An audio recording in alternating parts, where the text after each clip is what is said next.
Hi friends, welcome back to my channel. ഇന്ന് നമുക്ക് ഉരുളക്കിഴങ്ങും ബീട്രൂട്ടും കൊണ്ടൊരു മെഴുക്ക് വരട്ടി തയ്യാറാക്കിയാലോ.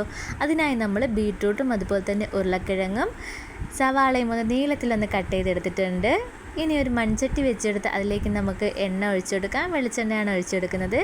എണ്ണ നന്നായിട്ടൊന്ന് ചൂടായി വന്നതിന് ശേഷം അതിലേക്ക് കടുക് ഇട്ടിട്ടുണ്ട്. കടുകൊന്ന് പൊട്ടി തുടങ്ങുമ്പോൾ നമുക്ക് അതിലേക്ക് കറിവേപ്പിലയും അതുപോലെ തന്നെ സവാളയും കൂടി ഇട്ട് നന്നായിട്ടൊന്ന് ഇളക്കി കൊടുക്കാം.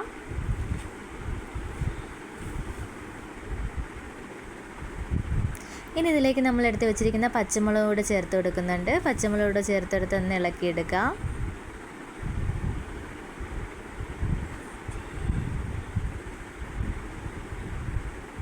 ഇനി ഇതിലേക്ക് ചേർത്തെടുക്കാൻ നമ്മൾ ബീട്രൂട്ടാണ്. ആദ്യം നമുക്ക് ബീട്രൂട്ട് ചേർത്ത് കൊടുക്കാം.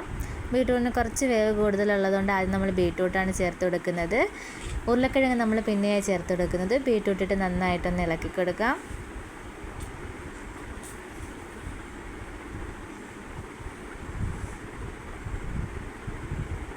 ഇളക്കി കൊടുത്ത ശേഷം നമുക്കിതൊന്ന് അടച്ച് വെച്ചൊരു 10 മിനിറ്റ് വേവിച്ചെടുക്കാം. അപ്പോൾ നമ്മളൊരു 10 മിനിറ്റ് അടച്ച് വെച്ച് വേവിച്ചെടുത്തിട്ടുണ്ട്.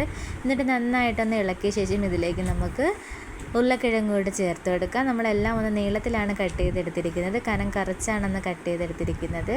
അപ്പോൾ ഉരുളക്കിഴങ്ങ് കൂടെ ചേർത്ത് എടുത്തിട്ടുണ്ട്. ഉരുളക്കിഴങ്ങ് കൂടെ ചേർത്തെടുത്ത് നന്നായിട്ടൊന്ന് ഇളക്കി കൊടുക്കാം. ഇത് നമുക്ക് 10-15 മിനിറ്റ് ഒന്ന് അടച്ച് വെച്ച് വേവിച്ചെടുക്കാം.